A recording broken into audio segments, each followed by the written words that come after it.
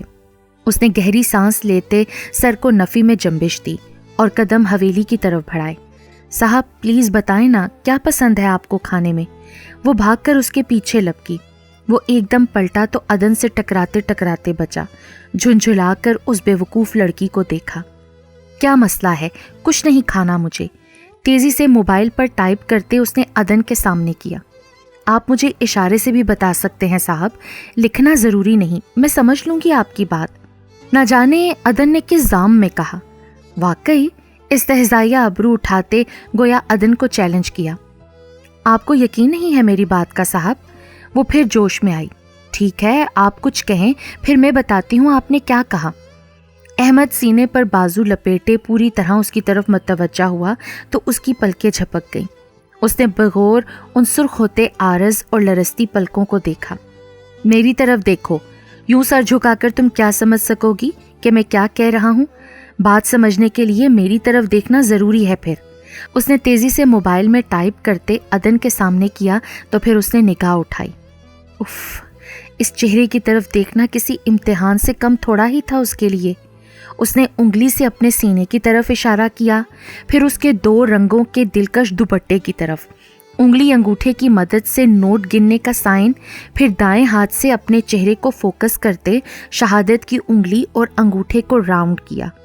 یعنی مطلب یہ تھا، تم نے میرا دلایا سوٹ پہن رکھا ہے اور تم اچھی لگ رہی ہو۔ پچھلی طرف سے آتی رضیہ نے اس منظر کو دلچسپی سے دیکھا۔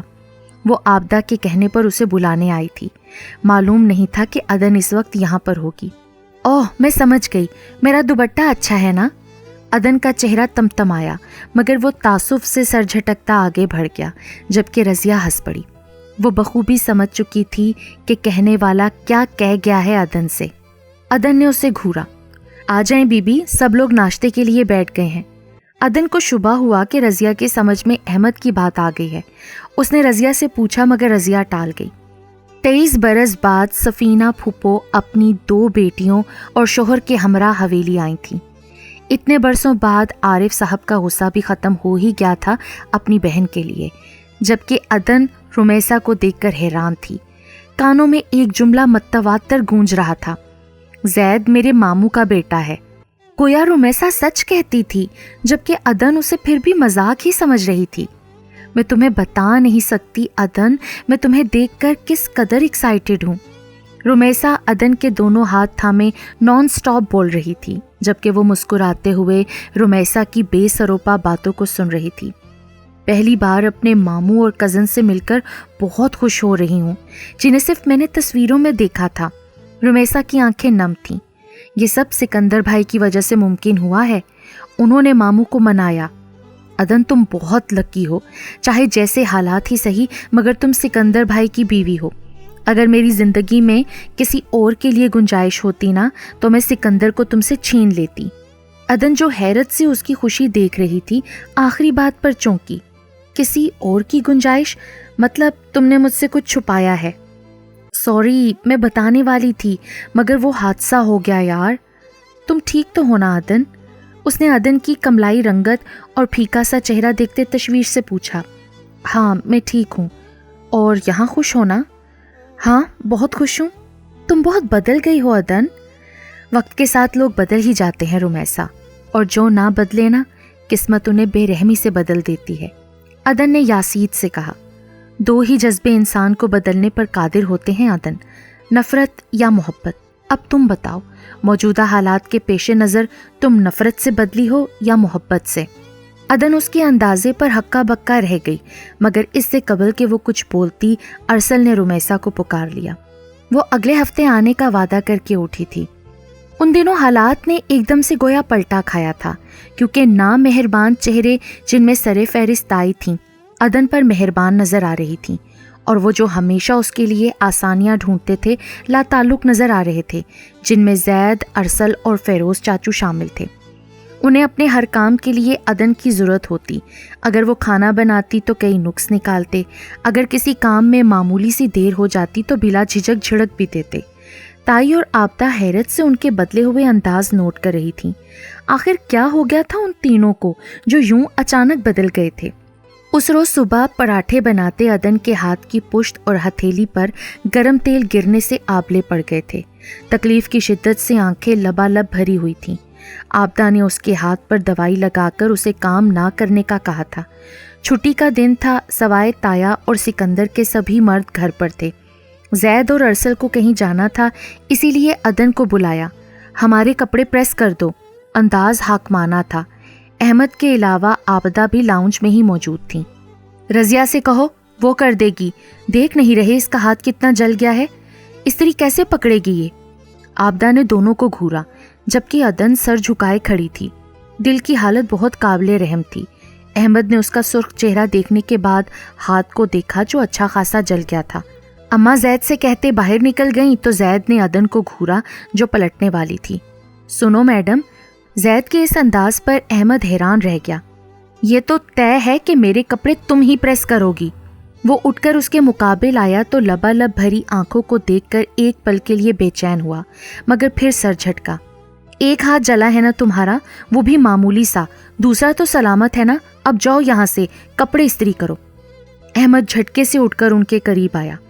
ارسل مزے سے صوفے پر پھیل کر بیٹھ گیا، گویا ابھی کسی من پسند ڈرامے کا پسندیدہ سین دیکھنے جا رہا ہو۔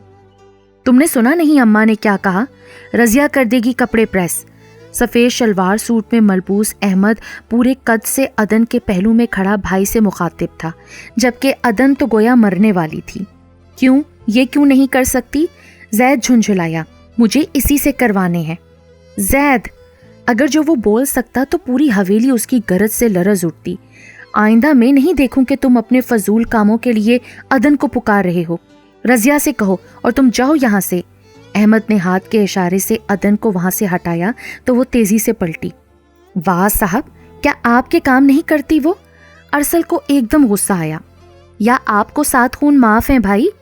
مجھے خود سے کمپیئر مت کرو ارسل، اور آئندہ اگر اسے تنگ کیا تو یاد رکھنا بری طرح پیش آؤں گا، احمد نے سختی سے کہا۔ یا حیرت، یہ میری گنہگار بصارتیں کیا دیکھ رہی ہیں کہ عدن بلال کے لیے اس گھر کے شہزادوں کو ڈانٹا جا رہا ہے۔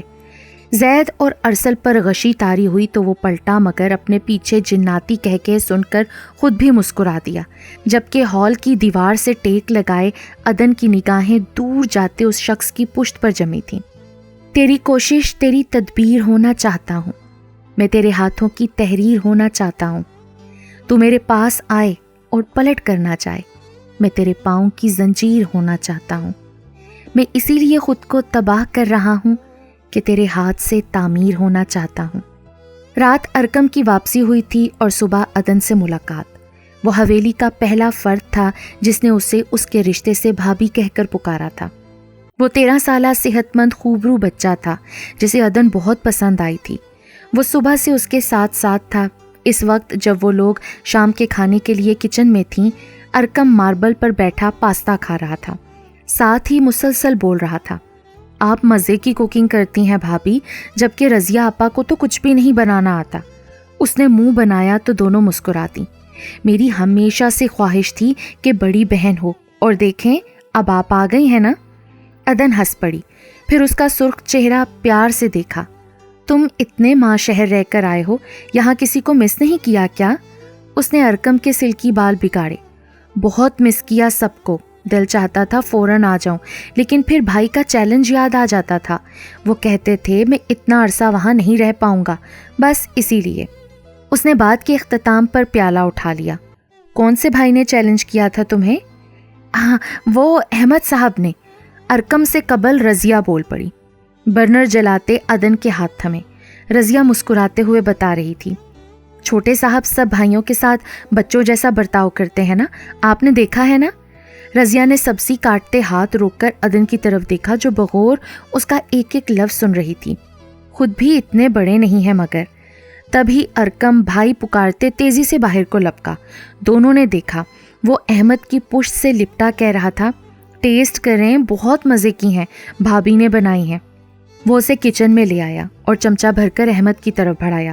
لقمہ لیتے اس نے سر ہلاتے تعریف کی، پھر رضیہ کی طرف دیکھا، پہلے ہاتھ سے فضا میں زگ زیگ کیا، پھر مونچھوں کو تاؤ دیتے اپنے پیچھے اشارہ کیا۔ عدن نے اس کے اشارے دیکھے۔ جب وہ دونوں بھائی باہر نکلے تو اس نے کب سے رکی سانس بحال کرتے رضیہ سے پوچھا، وہ کیا کہہ رہے تھے رضیہ؟ کہہ رہے تھے زید صاحب سو رہے ہیں، جب اٹھیں تو ان سے کہوں ڈیرے پر آ جائیں، وہ لوگ وہیں جا رہے ہیں۔ اس نے یوں فرفر بتایا گویا وہ بول کر گیا ہو۔ عدن کو رضیہ پر رشک آیا۔ صاحب وہ بی بی؟ وہ لوگ شام کی چائے پی رہے تھے جب حواس باختہ رضیہ ان کے سامنے آ کھڑی ہوئی۔ کیا ہوا رضیہ؟ عابدہ نے حیرت سے اس کا زرد چہرہ دیکھا۔ بی بی جی، وہ چھوٹی بی بی کنویں میں گر گئی ہیں۔ ابھی اس کی الفاظ منہ میں ہی تھے کہ زید، ارسل اور احمد جھٹکے سے کرسیاں دھکیلتے باہر دوڑے، جبکہ باقی لوگ ان کے پیچھے تھے۔ کنویں میں کودنے والا احمد تھا۔ وہ غوطہ لگاتے اسے سطح پر کھینچ لایا۔ وہ بے ہوش تھی، پانی اس کے شانوں تک تھا۔ اس نے بے تابی سے عدن کا چہرہ تھپتھپایا۔ باقی لوگ منڈیر پر جھکے تھے۔ زید اور ارسل سیڑھی لے آئے۔ صفیہ کے کہنے پر رضیہ اندر سے چادر لے آئی۔ اس کی آنکھوں میں آنسو تھے، جبکہ باقی لوگ بھی پریشان تھے۔ احمد دائیں بازو کے حصار میں عدن کے بے جان وجود کو کندھے سے لگائے باہر آیا تو عابدہ نے چادر اس پر ڈال دی۔ ابتدائی طبی امداد کے بعد اس کی حالت قدرے بہتر تھی۔ صفیہ عدن کے چہرے پر نظریں جمائے بیٹھی تھی۔ پپڑی زدہ ہونٹ، کملایا ہوا چہرہ، وہ کتنا بدل گئی تھی۔ جب یہاں آئی تھی تو کیسا دل موہ لینے والا دلکش چہرہ تھا، اور اب انہیں بہت دکھ ہوا۔ حقیقت یہ تھی کہ اس حویلی کا کوئی بھی مکین سخت دل نہیں تھا، بس ایک حادثے نے وقتی طور پر ان کے دل سخت کر دیے تھے، جو رفتہ رفتہ اس خول سے باہر آ رہے تھے۔ یہی وجہ تھی کہ تائی کا رویہ اس کے ساتھ بہتر ہو رہا تھا۔ کیوں گئی تھی یہ وہاں؟ کس کے کہنے پر؟ عابدہ نے رضیہ کو ڈانٹا۔ جب سب کو معلوم ہے اسے پانی سے ڈر لگتا ہے تو اسے وہاں بھیجنے کا کیا مطلب ہے؟ جان لینی تھی کیا اس کی؟ انہیں رہ رہ کر غصہ آ رہا تھا۔ کسی نے نہیں کہا تھا جی، رضیہ نے سر اٹھایا۔ بی بی خود گئی تھی۔ اندر آتے احمد نے اس کا جواب دھیان سے سن کر ماں کا چہرہ دیکھا۔ مگر کیوں؟ انہیں حیرت ہوئی۔ رضیہ نے آنے والے کو دیکھا۔ میں نے منع کیا تھا کہ بی بی یہاں نہ بیٹھیں۔ اگر تم روکتی تو وہ رک جاتی نا۔ بہانے مت بناؤ اور سچائی بتاؤ۔ اماں کو اس کی بات پر بھروسہ نہیں تھا۔ انہیں لگا وہ صفیہ کا نام لینے سے ہچکچا رہی ہے۔ رضیہ روحان سی ہوئی۔ میں سچ کہہ رہی ہوں بی بی، اس روز سکندر صاحب وہاں بیٹھے تھے نا کنویں پر پیر لٹکائے، تو بی بی نے مجھے کہا کہ مجھے بھی اب کنویں سے ڈر نہیں لگتا، مگر وہ پھر بھی گر گئیں۔ احمد تیزی سے باہر نکل گیا، جبکہ دونوں خواتین ہکا بکا رہ گئیں۔ ان کی روٹین تھی جب وہ بھائی فارغ ہوتے تو حویلی کی پچھلی طرف کرسیاں بچھا کر کارڈز کھیلتے۔ اس روز بھی وہ کھیل رہے تھے جب انہیں دیکھتے ارکم کو ایک دم خیال آیا۔ سائم کی بھابی بیبی لے کر آئی ہیں۔ ہمارا بیبی کب آئے گا بھائی؟ اس نے جس قدر اشتیاق سے پوچھا تھا، سبھی لڑکوں کو کھانسی کا شدید دورہ پڑ گیا۔ ارکم، ایسی باتیں نہیں کرتے یار۔ احمد نے اس کا گال چھوا تو وہ اوکے کہتا اٹھ کر حویلی چلا آیا اور سیدھا کچن میں آیا، جہاں عدن آٹا گوندھ رہی تھی۔ رضیہ تائی کے پاس تھی، ارکم کے پیچھے وہ بھی کچن میں آئی تھی۔ بھابی، وہ جمپ لگا کر ماربل ٹاپ پر بیٹھ گیا۔ جی ارکم، کچھ کہنا ہے آپ کو؟ آٹا ڈھک کر ہاتھ دھوتے مصروف سے انداز میں اس نے پوچھا۔ ہمارے ہاں بیبی کب آئے گا؟ ہمارا بیبی؟ عدن کے ہاتھ ساکت ہوئے۔ پلٹ کر حیرت سے ارکم کا پرجوش چہرہ دیکھا۔ کیا مطلب؟ اسے ارکم کی بات سمجھ میں نہیں آئی تھی۔ وہ کس کے بیبی کا ذکر کر رہا ہے؟ سائم کی بھابی لائی ہیں بیبی ہاسپٹل سے۔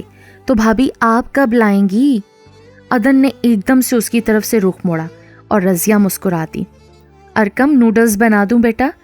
چند لمحوں بعد اس نے بات کو پلٹ دیا۔ جی بنا دیں، میں بڑی اماں کے پاس ہوں، وہیں لے کر آئیے گا۔ وہ کہتے ہوئے باہر نکل گیا تو عدن نے گہری سانس لی۔ رضیہ کھلکھلا کر ہنسی تو وہ خود بھی مسکراتی۔ ان دنوں عدن کی زندگی دوہری اذیت میں تھی۔ جب رمیسا کی حویلی میں آمد ہوئی، وہ عدن کے کنویں میں گرنے کے بعد اس کی خیریت معلوم کرنے آئی تھی۔ اسے رضیہ نے بتایا کنویں سے اسے سکندر نے نکالا تھا۔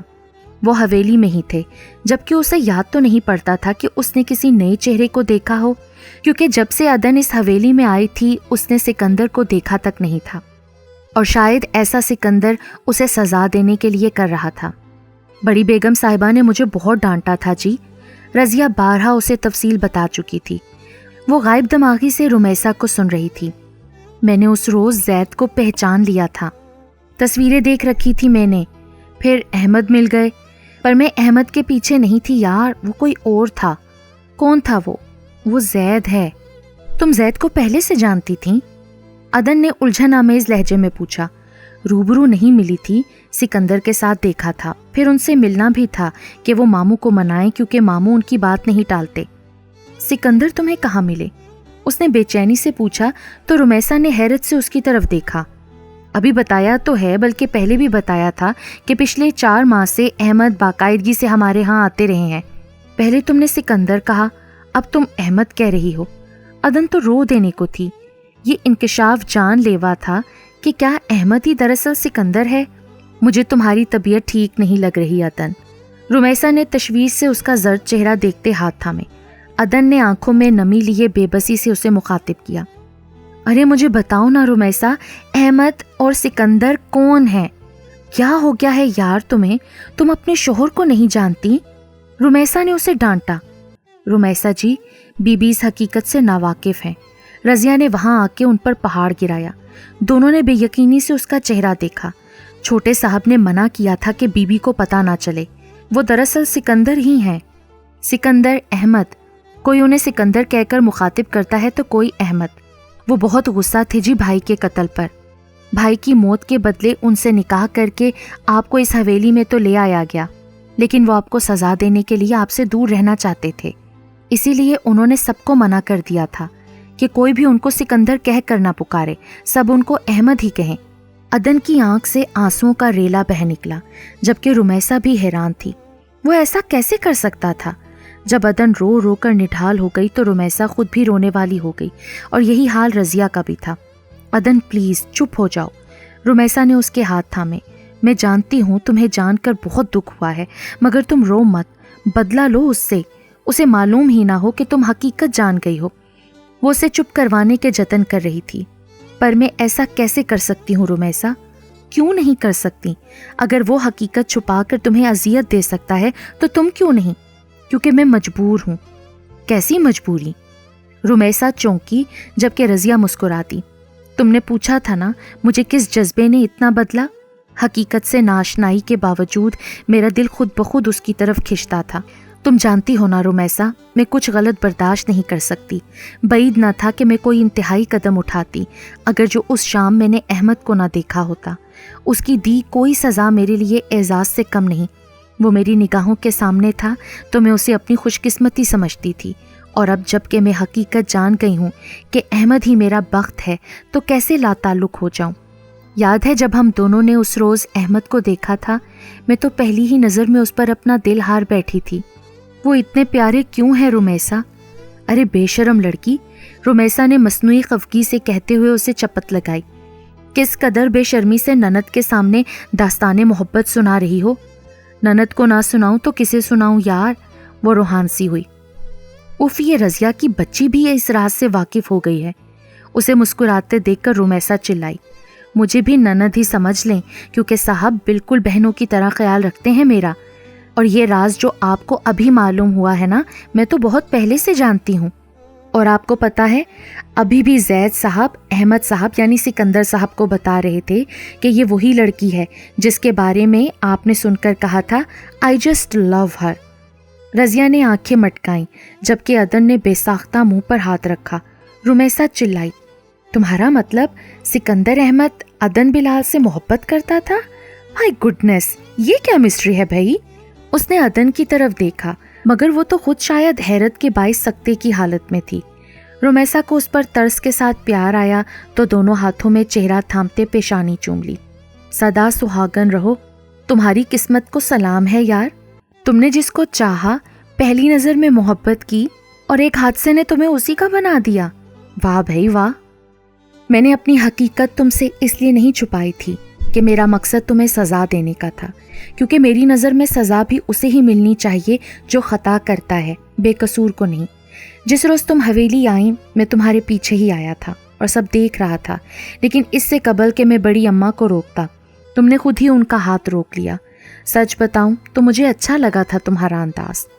میری ہمیشہ سے خواہش تھی کہ ایک نڈر لڑکی ہی میری بیوی بنے۔ عدن کو ایک فولڈ پرچہ آج صبح رضیہ نے دیا تھا، اور اس وقت وہ کمرے میں دیوار سے ٹیک لگائے اسے نم آنکھوں سے پڑھ رہی تھی۔ تمہارے لیے میں نے شاپنگ بھی کی تھی جو میں نے رضیہ کو دی تھی، اور اسے منع کیا تھا کہ وہ تمہیں نہ بتائے۔ چوتھے روز جب تم کاموں سے انکار کر رہی تھی اور میرا یعنی سکندر نام لینے پر جب چاچو نے پلٹ کر دیکھا، میں تبھی فوراً پیچھے ہٹ گیا۔ پھر میں جب 18 روز بعد آیا تو تمہاری حالت دیکھ کر حیران رہ گیا۔ تم اتنا کیسے بدل گئی تھی؟ اور مجھے تمہارا ہارا ہوا وجود بالکل اچھا نہیں لگ رہا تھا۔ مجھے شاید غصہ آیا تم پر، اور یہی غصہ میں نے زید پر نکال دیا، جس کا مجھے ابھی تک دکھ ہے۔ میں اس بات پر یقین رکھتا ہوں کہ اللہ بھی ان کی مدد کرتا ہے جو اپنی مدد خود کرتے ہیں، تو یہی وجہ تھی میری تم سے لا تعلقی کی۔ اگر میں نے تمہارا نڈر انداز نہ دیکھا ہوتا تو میں کبھی تمہیں یوں تنہا نہ چھوڑتا۔ میں تمہیں اپنے برے رویے سے اکساتا تھا کہ آواز اٹھاؤ۔ تم پوچھو کہ جس کے ساتھ میرا نکاح ہوا ہے وہ سکندر ہے کہاں؟ وہ میرے حقوق کیوں نہیں ادا کر رہا؟ میں تمہارا منتظر تھا۔ تمہاری آواز پر لبیک کہنے والا پہلا شخص سکندر احمد ہی ہوتا۔ مجھے دن بدن تمہارے شکست خوردہ وجود سے جھنجھلاہٹ ہونے لگی۔ پھر میں نے غور کیا تو حقیقت کا ادراک ہوا کہ تمہاری اس قدر بدلنے کے پیچھے میری ہی ذات تھی۔ عدن نے بے ساختہ سسکی روکی۔ عجیب بات ہے نا عدن سکندر، میں جس ہستی کو سر اٹھا کر پورے حق سے اپنے گھر میں دیکھنا چاہتا تھا، وہ ہستی میری ہی وجہ سے بے توقیر ہو گئی۔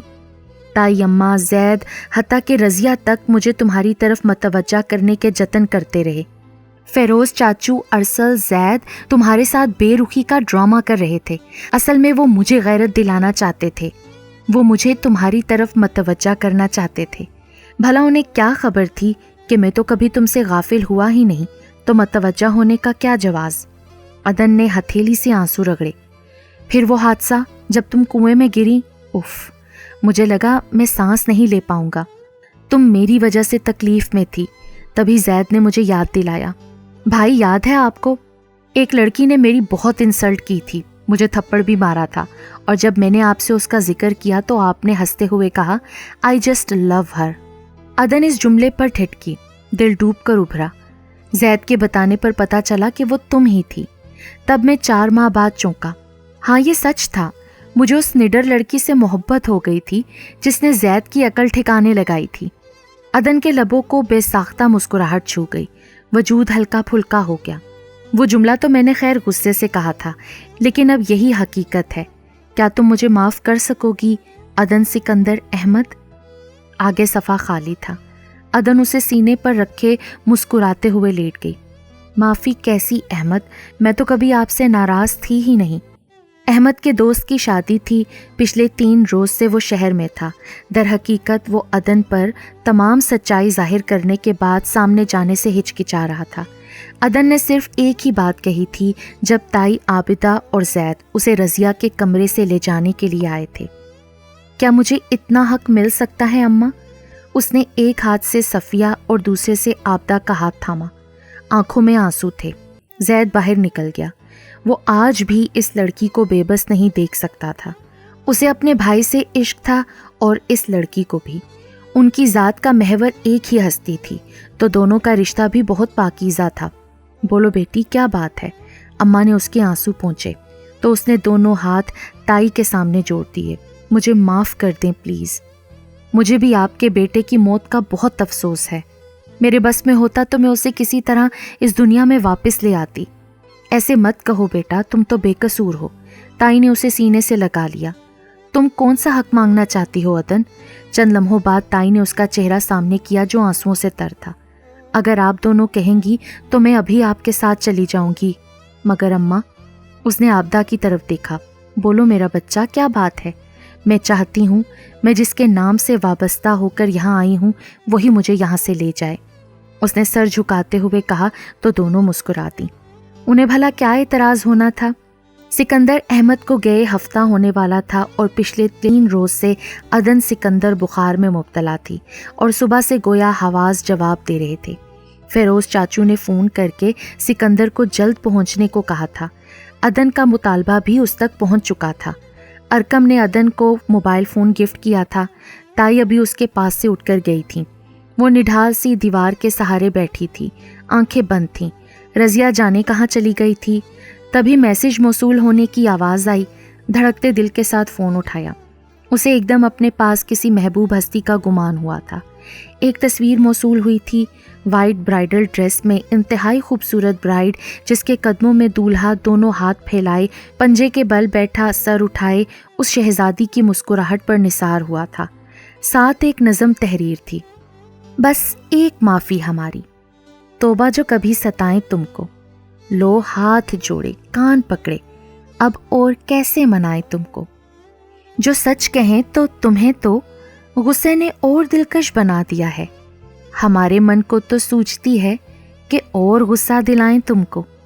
تو کیا اب تک ہماری نظروں کے سب تقاضوں سے بے خبر ہو؟ ہمیں تم سے محبت ہے پگلی، اور اب کیسے بتائیں تم کو؟ اس کا چہرہ بے انتہا سرخ ہوا. لبوں پر مسکان لیے نگاہ اٹھائی تو سامنے دیوار سے پشت ٹکائے، سینے پر بازو لپیٹے، دلکش مسکان اور آنکھوں میں محظوظ اور دلچسپ سی کیفیت لیے وہ پوری طرح اسی کی طرف متوجہ تھا. عدن سکندر نے بوکھلا کر نگاہ جھکا لی. شکر خدا کا یہ شخص بول نہیں سکتا. بے قابو ہوتی دھڑکنوں کے ساتھ اس نے کلمہ شکر ادا کیا اور سکندر احمد جیسے اس کے چہرے پر لکھی تحریر پڑھ کر بے ساختہ کھلکھلا کر ہنس پڑا. 11 ماہ بعد حویلی میں اس روز خوشی کا سما تھا، کیونکہ اس روز سکندر احمد کی بیٹی کا عقیقہ تھا. عنایا سکندر کی صورت حویلی کے مکینوں کے ہاتھ جیتا جاگتا کھلونا آ چکا تھا. ارسل، زید، صفیہ، چاچو، عابدہ، پورا دن وہ ایک ہاتھ سے دوسرے ہاتھ میں سفر کرتی، جبکہ ارکم تو خوشی سے پاگل ہو چکا تھا. وہ ہمہ وقت اسے گود میں لے کر بیٹھے رہنا چاہتا تھا. یہ میرا بیبی ہے. پہلی بار اسے گود میں لیتے گویا اعلان کیا گیا تھا.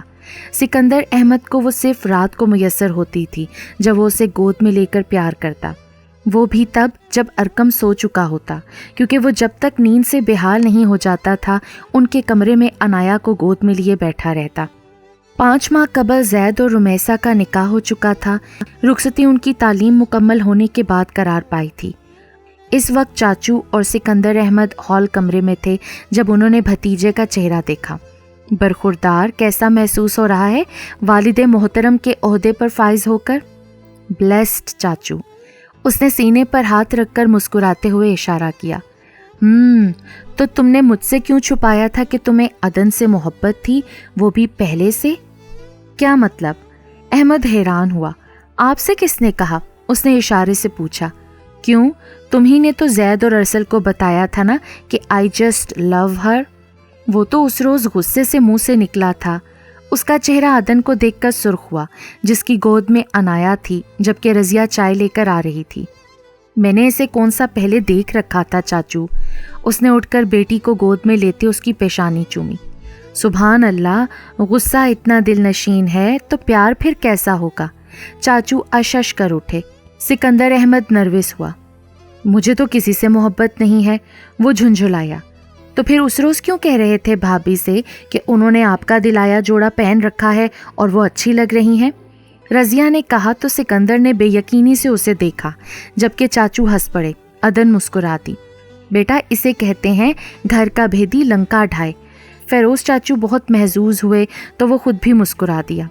بعض اوقات ہم نہیں جانتے کہ جو الفاظ ہمارے لبوں سے ادا ہو جاتے ہیں یا جو چہرہ ہمیں پہلی ہی نظر میں اچھا لگتا ہے وہ ہماری تقدیر لکھ رہے ہوتے ہیں، جیسا کہ سکندر احمد اور عدن کے ساتھ ہوا تھا.